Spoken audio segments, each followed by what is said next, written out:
Social মিডিয়াতে একটি খবর খুবই ভাইরাল হয়েছে। খবরটা হলো এই, সালমান শাহকে হত্যা করা। এই যে সালমান শাহকে হত্যা করেছে, কারা হত্যা করেছে? এই সালমান শাহকে হত্যা করেছে তার নিজ স্ত্রী সামিরা, তার শাশুড়ি লতিফা বেগম লুচি এবং খলনায়ক ডন এবং মাহমুদ হুসাইন ভাই।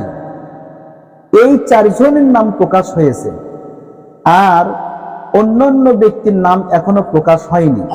সম্মানিত ভাইরা, দেখুন, এটা কিন্তু একটা কিয়ামতের আলামত।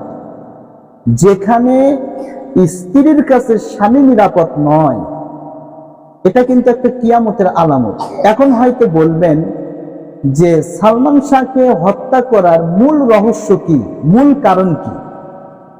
সালমান শাহকে হত্যা করার মূল কারণ হলো 12 লক্ষ টাকার বিনিময় সালমান শাহকে এই 12 জন ব্যক্তি হত্যা করেছে।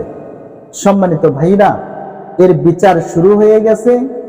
বর্তমান খলনায়ক ডনকে গ্রেফতার করা হয়েছে এবং তাকে জিজ্ঞাসাবাদ করা হচ্ছে।